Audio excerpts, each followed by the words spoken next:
Галзуу кино суугтаа тавтай марилцгоо. Энэ удаад бидний ярьж өгөх галзуу киноны тайлбар бол тэртээ 2009 онд гарч байсан District 9. Энэхүү галзуу сонирхолтой киног ярьж өгөх боломж олгосон галзуу кино суугийн галзуу хамтрагч Quizlab байлаа. Хамт олон найз нөхдөөрөө галзуу мэдрэмжийг бодитоор мэдрэмээр байвал Quizlab-ыг л зорин шүү дээ. За тэгэд манайхаа олон таван үггүй дардгуудаа дардсан бол кино тайлбартаа хэдүүлээ орцгоё.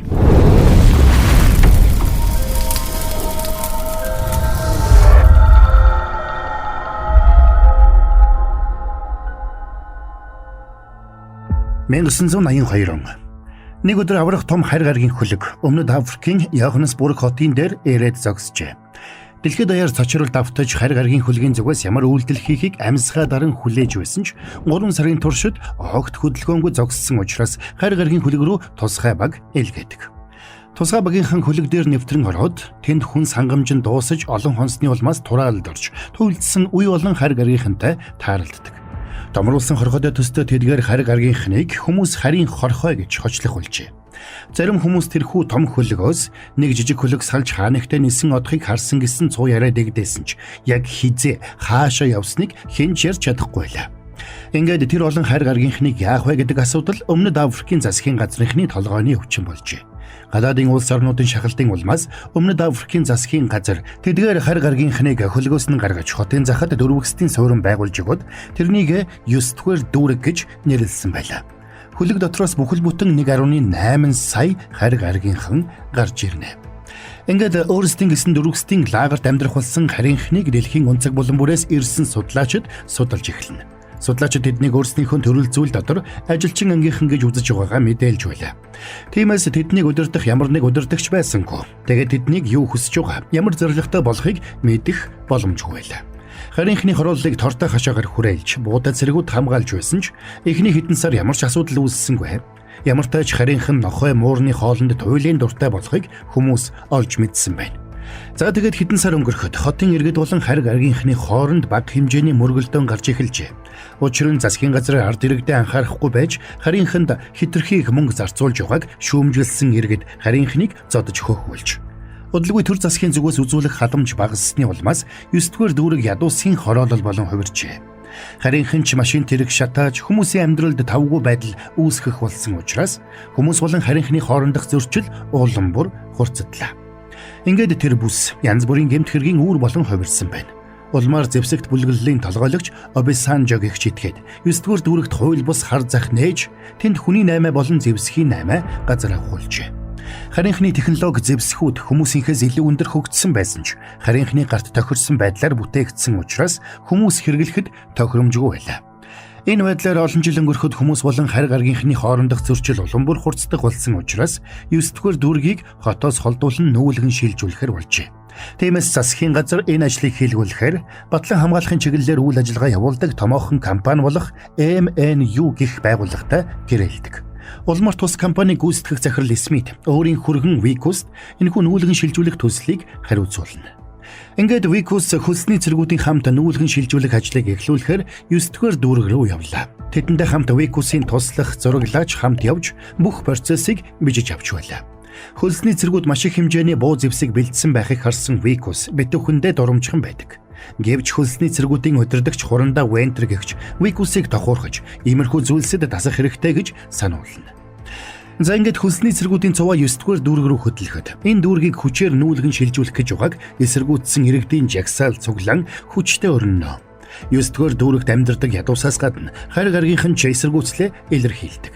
Гэвч эсэргүүцэл илэрхийлж хүч хэрэглэх оролдлого гаргасан харийнхныг хөлсний цэргүүд өчиггүй буудацгаана. 9-р дүүрэгт очисныхоо дараа Викус айлаас айлд очиж хаалгын тогшин нүүлгэн шилжүүлэхийн талаар мэдэгдэх хуудсанд гарын үсэг зурулахыг хичээж байдаг. Заримдаа тэднийг муурны хоолоор хахуулдаж байлаа. Хэдийгээр зарим харийнхан хамтран ажиллахад бэлэн байсан бол зарим нь нүүлгэн шилжүүлэлтийг эсэргүүцэж байдаг. Тиймээс хөлсний цэргүүд эсэргүүцсэн харийнхныг хүчээр гэрээс нь хөөн гаргана. Хэдийгээр Викус харийнханд энэрэнгүй хандахыг цэргүүдээс шаардаж байсан ч цаадуул нь Викусийн үгэнд орохгүй. Ингэж явсаар Викус болон хөлсний цэргүүд харийнхны өндгөөр дүүрсэн нэг байшинг олж эзэн нь олдохгүй байсан учраас шууд шатаадаг. Харийнхны урамжуудаас тэдний янз бүрийн тоног төхөөрөмжүүд олноороо олдно. MNU-гийнхэн тэдгэрийг шууд хурааж өөрсдийнхөө туршилтын лаборатори руу илгээж байлаа. Энэ үеэр Кристофер төрсөн хүү CJ болон найз Полтойгоо хамт хогийн цэгийг ухаж харийнхны технологид хэрэглэгддэг нэг чухал түлшийг хайж байдаг. Тэд сүүлийн 20 жилийн туршид тэр шингэн түлшийг хайж угааж. Гэвч тэр нэг өдөр аз болж CJ тэрхүү түлшийг агуулсан жижигхэн савыг олоод хамтдаа яаран Полын гэр рүү явцгаана. Тэд гэртээ нууцаар тусгай технологийн төхөөрөмж байгуулсан байлаа. Ингээд тэрхүү шингэнийг нэрж цэвэршүүлээд тусгай савнд хийж хадгалдаг. Яг энэ үеэр Викус болон тэрний хүмүүс Полын гэрийн хаалгыг тогшлоо. Энийг сонссон Кристофер хүүгийнхэн хамт гэрлүүгөө сэмхэн зугдаасан бол Пол тэдэнтэй уулзахаар гардаг. Гэвч Пол тэдний хэлснээр гэрээ орхиж явахыг хүсээгүй учраас тэд буу тулган гэрээс нь гаргаад гэрлүүн хүчээр нэвтэрцгэнэ. Тэд Полын гэрээг нэгжих явцдаа их хэмжээний зэвсэг болоод нөгөө төмөр савтай шингэнийг олно. Тэрхүү шингэнийг үзэж явахдаа Викус тэр савыг санамсаргүй идэвхжүүлснээр нүүрлүүн нөгөө нууцлаг шингэн цацарчихна. Гэрийн нэгжиж дууссныхаа дараа Викус Полыг байцаах гэж оролцсон ч Пол эсэргүүцэл үзүүлж тэрнийг холгогч нь шидэж орхидог. Энэ үеэр хурандаа Вентер хүмүүсийнхээ хамтаар яаран ирж Полыг буудаж хөнөөлөө. Халдлагад өртсөн Викус шархаа боож аваад ажлаа үргэлжлүүлдэг. Тэр энэхүү явсаар Кристоферийн байшинд тулж ирнэ. Викус Кристоферийн хүү CJ-д чихэр шидэж өгсөн ч цаадах нь буцаагаад нүүрлүүн шидчихнэ. Тэрний энэ үйлдэл хөлсний цэргүүдийг уурлуулж тэд Кристофер руу буу тулган сүгдүүлж суулгаад гэрийг нь нэгнэгэнгүй нэгжиж эхэлцгээв. Кристоферийн гэрээс ч бас их хэмжээний зэвсэг олдно. Гэтэл энэхүү нэгжлэх хийх үедээ Викусийн толгой нэргэн дотор нь муухай оргиж гинэд бөөлжиж эхэлдэг. Викусийн бие сайнгүй байгааг ойлгосон тэдний багийнхан ажлаа түр завсарлаж өдрийн хоол идэхээр болсон ч гинэд Викусийн хамраас цус гарч эхэллээ.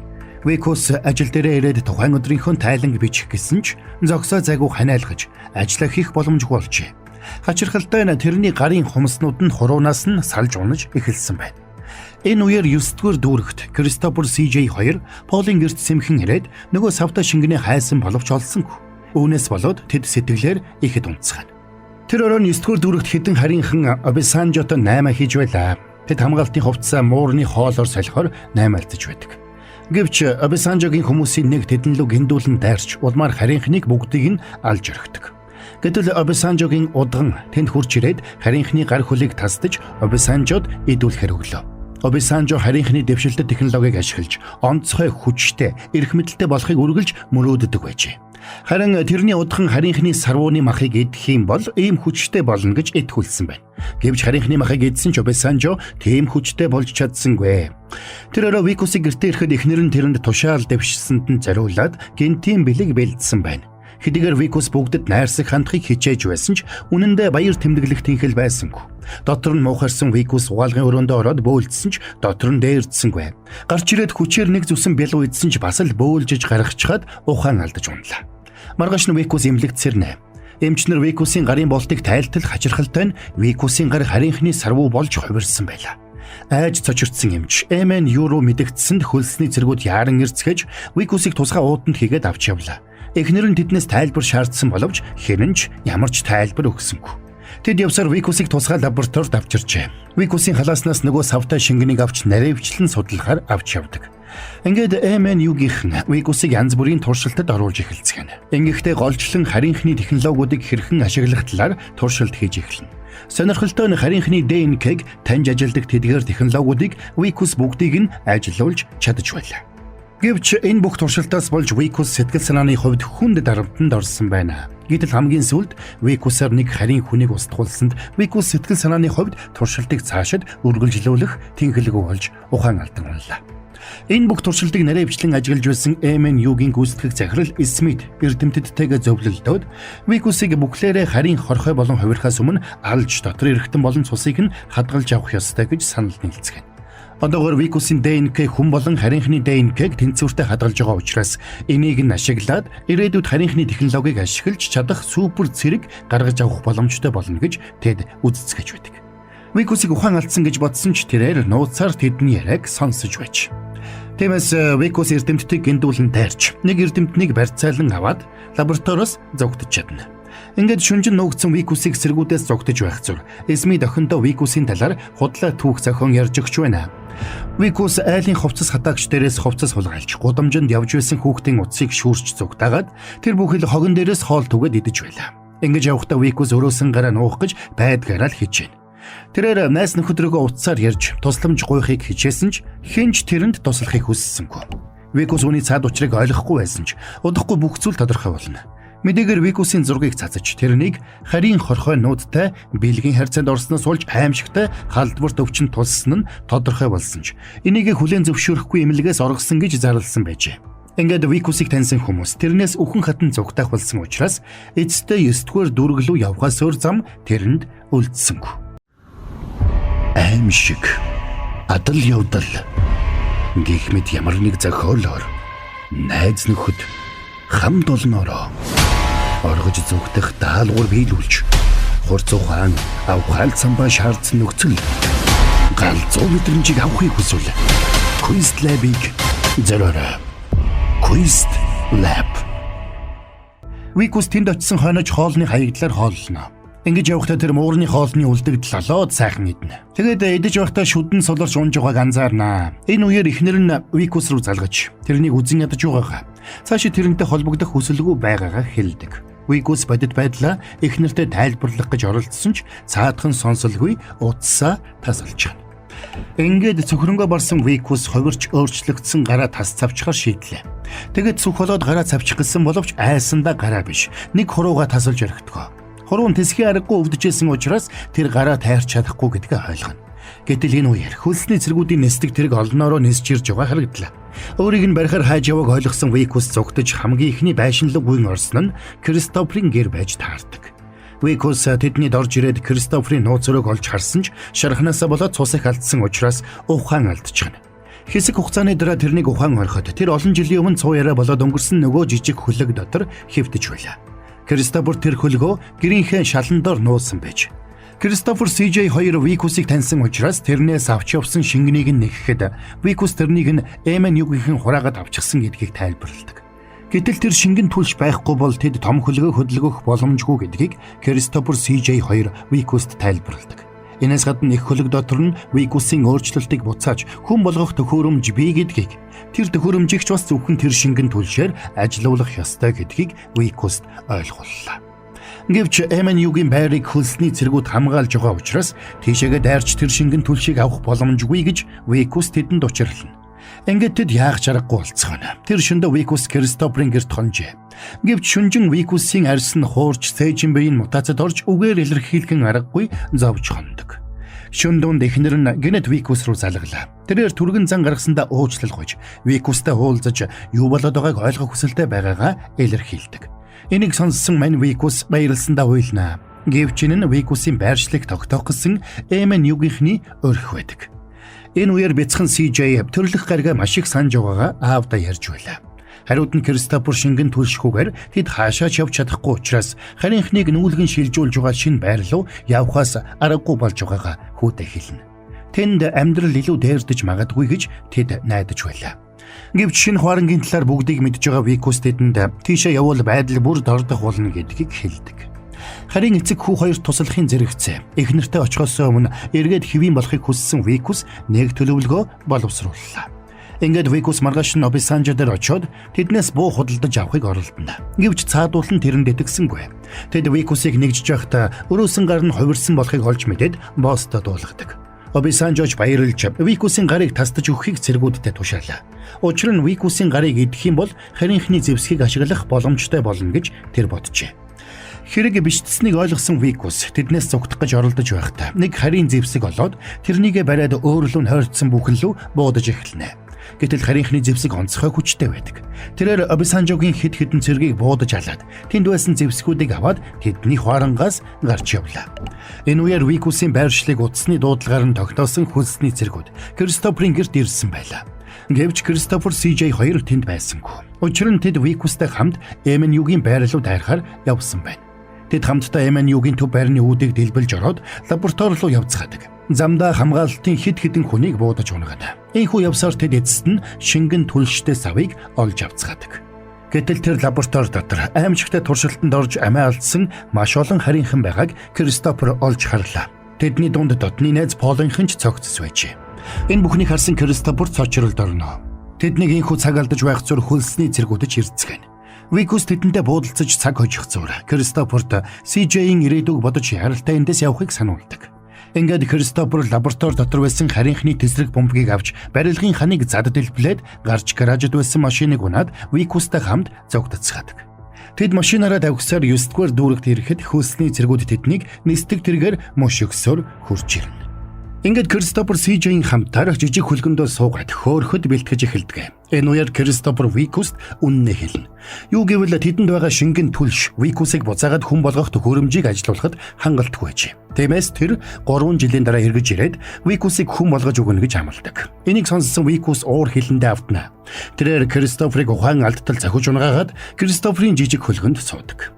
CJ нөгөө шингэнийг холбоод хөлгийг аль хэдийн асаачихсан байлаа. Викус хөлөгт сууж хөлгийг жолоодох гэсэн боловч яаж хөдлөхөө ойлгохгүй байдаг. Энэ зур хурандаа Вентер тэдний байранд ирээд Кристоферт буу тулгаж Викусыг хаана байгааг хэлэхгүй бол буудаж ална гэж сүрдүүлнэ. Гэтэл тэдний зогсчихсан газар аажмаар чичирхийлсээр газар дороос нэгэн хөлөг гарч ирлээ. Вентер хүмүүстэй тэр хөлөг рүү яаралтай гал нэхийг тушаахад тэдний харавсан пуужингуудын нэг хөлгийн нэг талын хөдөлгөөрийг гэмтэж орхидог. Ингээд Кристоферийн найдвар нүдэн дээр нь тасарч жижиг хөлөг нь хөөрч чадлагүй газар дээр ундаг. Вендрийн хүмүүс Викус Кристофер хоёрыг баривчилж аваад төв байр руугаа буцахаар хөдөллөө. Гэтэл тэдний замыг Обисанжогийн хүмүүс хаажээ. Ингээд хөлсний цэргүүд болон Обисанжогийн дайчдын хооронд ширүүн буудалцаан болж эцэст нь Обисанжогийн дайчид Кристоферыг машинд нь үлдээгээд Викусыг чирээд аваад явчихна. Энэ үеэр CJ жижиг хөлгөөсөө их хөлөг рүү сүлжээгээр холбогдож их хөлгийг алсын занаас асаах гэж оролдоно.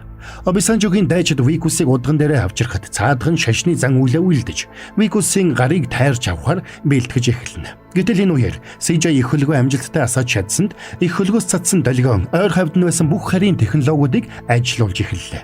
Тэр дундаа Обисанжогийн байранд хадгалагдаж байсан робот хамгаалагч ажиллаж эхэллээ.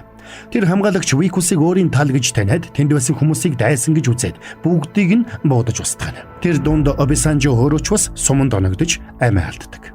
Энэ зур хөлсний цэргүүд Кристоферыг байцааж их хөлгийг хэн хэрхэн идэвхжүүлсэн болохыг шалгааж байлаа.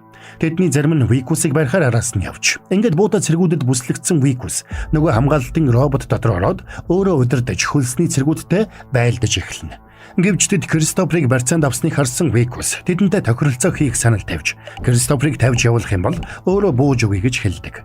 Гэвч хурандаа Вентер цэргүүдэд Викусыг барьсны дараа Кристоферыг устгах заавар өгч байгааг сонсоод бодлоо өөрчилж тэдэн лүү хайр найргүй буудаж эхэллээ. Ингээд Викус Кристоферыг дагуулад хөлөг онгоц руу гүйцэтгэдэг. Гэвч тэнд өөр олон хөлсний цэргүүд ирээд тэднийг буудаж эхэлнэ. Хамтдаа зогтоод амьд гарахгүй гэдгийг ойлгосон Викус үлдээд Кристоферыг галаараа хамгаалахар шийднэ. Кристофер Викусыг өөрийнхөө гариг руу цуг явахыг урьсан ч Викус татгалзаж Кристоферыг явх хүртэл хамгаалж бай гэж хэлнэ. Сэтгэл нь хөдөлсөн Кристофер Викуст талархаад 3 жилийн дараа заавал ирж эргүүлээд хүн болгож өгнө гэж амлаад хөлөг онгоц руугаа гүйдэг. Харин Викус хөлсний цэргүүдтэй байлдаж тэднийг хайр найргүй устгаж байлаа. Викус автомат буугаар буудаж, пуужин харваж хөлсний цэргүүд рүү машин авч шиднэ. Ингээд хамгийн сүүлд хурандаа Вентертэй халз тулах боллоо. Викус өөрөө ч олон удаа буудулж, робот биеийг багахгүй гэмтжээ. Ингээд Викус хурандаа Вентрийг буудахын даваан дээр нэгэн машин ирж хөлийг нь мөргөөд унагадаг. Энэ үеэр Кристофер жижиг хөлөг дээрээ очиод том хөлөг рүүгээ холбоо тогтоосонд том хөлөг нь тэдний хөлгийг дээш татаж авдаг. Ингээд тэд их хөлөг рүү аажмаар нэвтрэн орж байгааг анзаарсан Вентер цэрэгтээ тэдэн лөө пуужин харавхыг тушаалаа. Гэвч Викус тэр пуужинг нь эдсийн мөчөд замаас нь барьж авдаг. Гэтэл тэр пуужин гарт нь дэлбэрч Викусийн робот биений нэг гар тасарч унлаа.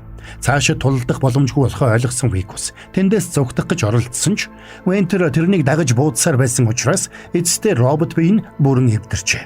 Цааш явах аргагүй болсон Викус робот биенээсээ гарч ирсэнд тэрний зүүнүүд нь томорч шарангатай болсон байлаа. Энэ нь тэрний бие бүхэлдээ өөрчлөгдөж дуусч байгаагийн илрэл байдаг. Вентер Викусыг буудаж алахыг завдсан ч гэнэт ханаас ч юм баахан харийнхан гарч ирээд Викусыг өмөрч Вентер рүү дайрцгаана. Вентер тэдний заримыг нь буудаж алсан ч эцэст нь өөрөө амиа алдна. Хэсэг хугацааны дараа тэдний их хөлөг дээш хөөрж дэлхийг орхин одож байгааг бүх мэдээний сувгаар цацаж эхэлжээ. Энийг харсан хотын иргэд баяртай байлаа. Викусийн туслах MNU-гийн бүх хууль бус туршилтын талаарх мэдээллийг засгийн газарт хүргүүлж, засгийн газар MNU-тэй хамтрах бүх гэрээгээ цуцалсан байна. Засгийн газар 9-р дүүргийг шинээр байгуулсан 10-р дүүрэг лөө амжилттай нүүлгэн шилжүүлжээ. Одоо тэрхүү 10 дугаар дүрэгт 2.5 сая орчим харийнхан амьдарч байгааж. Викуст тохиолдсон жинхэнэ түүхийг хүмүүс олж мэджээ. Гэвч тэд тэрнийг нас барсан гэж бодоцгооч байлаа. Харин Викусын эхнэр нь тэрнийг амьд байгаа гэдэгт итгэлтэй байдаг. Учир нь тэрний гэрийн гадаа хэн нэгэн төмрөөр урлсан сарнай цэцэг болон өөр бос гар урлалын бэлгүүдийг үлдээх болсон байна. Викусыг гар урлалд дуртай гэдгийг тэр сайн мэдэж байлаа. Викусын хувьд тэр одоо бүрэн хувирсан. Тэрээр Кристофрыг 3 жилийн дараа ирээд өөрийг нь эргүүлээд хүн болгоно гэдэгт итгэж хүлээсээр. Бас өөрийгөө амьд гэдгийг ойлгуулахын тулд их нэртэй зориулан төмөр цэцэг хийж байгаагаар кино маань Кёнец фильм. За галзуу киноны тайлбар маань энд хүрээд дуусаж байна. Кино тайлбар маань таалагдсан гэж найдаа. Нэрнгэс ийм хүлэг ингээд ирээд дотроос нэг иймэрхүү юм гадрул яасл. Эвгүй хаа. За тэгээд энэхүү киног ярих боломж олгосон Quest Lab-ийн хамт олондоо баярлалаа. Галзуу мэдрэмжийг найз нөхөд хамт олнороо боддоор мэдэрмээр байвал Quest Lab-ыг зорин шүү дээ. За тэгээд ардгуудаа дараад мань хэдийгээ дэмждэгт баярлалаа. Дараагийн галзуу киногоор эргээд уулзцгаая.